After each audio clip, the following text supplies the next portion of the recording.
All right, guys. Chapter 5 of Time Paradox Ghostwriter. It was a good one, and I predicted a lot of the stuff that I thought was going to happen. Maybe not necessarily in this chapter, but a lot of the stuff that happened I thought was going to happen eventually. So yeah, let's talk about it. So right off the bat, it starts with the last one left off, and he's like ripping up the last manuscripts because he didn't think they were good enough. And then he confronts Aino about it. He's like, "Yo, tell me the truth. You didn't think it was that good enough, did you?" And she was like, "Damn, was it that obvious?" Um, so basically, then he just resolves to redo it. But his new editor comes over, and the new editor is like, "Hey, you got the finished product?" And everybody's like, and so Teppei's like, "Yo, let me redraw it." And then the editor basically gives him an ultimatum that he needs to like draw it really quickly, or they're gonna use like his first draft that he did that he's like the least happy with, and they're just gonna print that. So then all like the assistants and the editor leave to leave Teppei alone so he can redraw everything.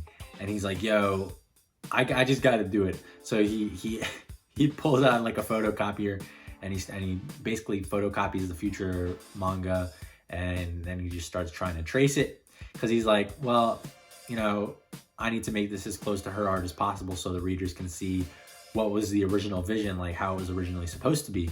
But then he's just not happy with it at all. He just really isn't. And as he's tracing it, he's like, "Yo, this just doesn't look the same. It doesn't look good. It just looks like I'm ripping somebody off." And then as he's having all these thoughts, Itsuki actually comes over, even though it's like the middle of the night, and she basically gives him the advice of like, you're a bird, like be free, don't be constrained. But like even more than that, which was a really, really cool moment. Even though she's not the Itsuki of 10 years in the future, she basically is the embodiment of that, I guess you could say, in Teppei's like head. And something really, really profound that she said to him was like, "Yo, it's your White Knight now. It's your story. I want to see how you do it." Like, basically she tells him to not be constrained and to do it his own way because it's his now. It has nothing to do with her. It's all his. Which I think really, really like lit a bulb in his head. Like, you're right. Like, I shouldn't be trying to imitate you. Like, I should be trying to do it my own way.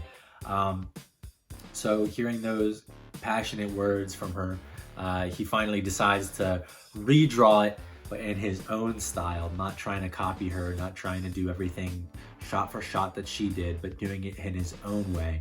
And then the chapter ends with everybody being super happy because it looks good. And then Itsuki's like, "Yo, it's not perfect, but I really, really like it." Everybody's happy.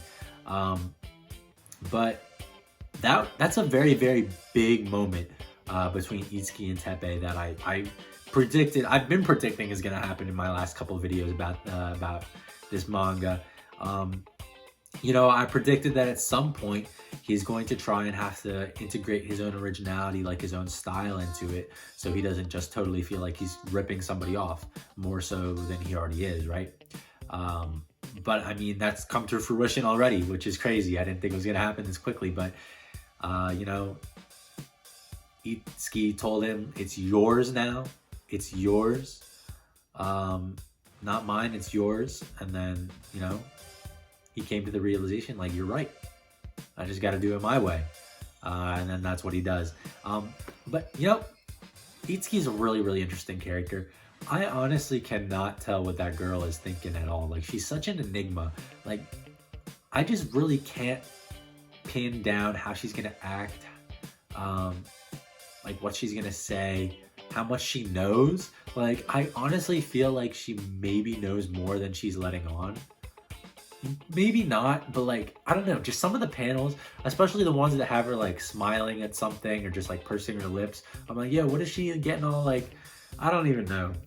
But I get like this weird vibe from her, like, I don't know, I feel like she just knows more than she's letting on, which gets into a whole freaking rabbit hole theory, like, yo, Time Paradox Ghostwriter, what if like I don't know, Itsuki knows what happens in the future, or if she has a similar situation going on with them like the microwave herself. Like I don't freaking know.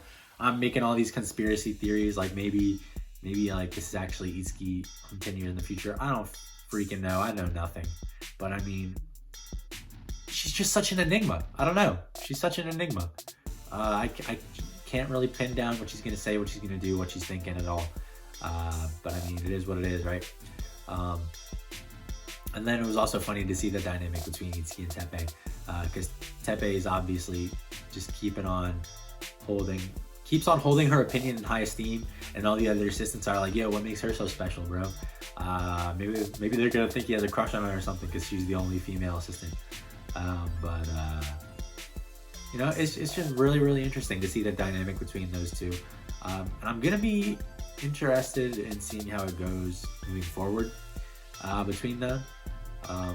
And I'm very, very happy with Teppei's development now that he's really embracing this as his own thing more and more.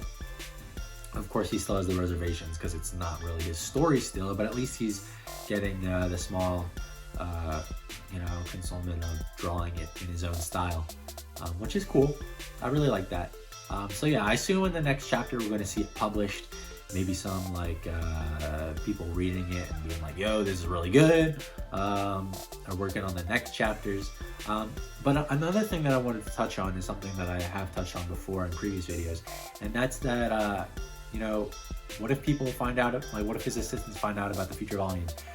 There was a moment, I read it wrong, but there was a moment when all the assistants and everybody were there being shocked that he had just ripped up the manuscript, and then it was like ding dong, and it was actually just the editor coming in from the front door with food. But when I saw the ding, I was like, yo, is the microwave about to go off and they're all about to see like this wild shit with the future volume? And then it's like, nah. But then there was also the case later in the chapter where he was straight up photocopying the manga from the future. So it's like, he better dispose of that the right way, or else they're gonna find it and be like, yo, what the hell is this, right? That reminds me, jumping back to Itsuki, you know, it almost seemed like she could sense like the way that he was drawing it wasn't really his own style. Maybe it was hers, maybe. I don't even know if she could think that far, but she definitely knew that it wasn't his own. And it had me wondering, like, again, this is kind of a conspiracy theory thing, but like, if she could recognize him trying to copy her art, even though her art isn't up to that level yet. I don't know. Like I said, she's just a whole mystery to me. I don't know what she's thinking. I honestly feel like there may be more to that character than what's getting like let on, like what we know. I could be totally off base. I could be just totally wrong, and she's just a weird-ass girl. But I don't know. She's one to keep an eye on because she's like the mystery. She's the mystery point of this whole freaking series. Like, what's she gonna do? How she's gonna interact with him? Like, you know. Yeah. But it was just a really, really good chapter, solid chapter. I'm still loving this series. It's really good. Put a smile on my face.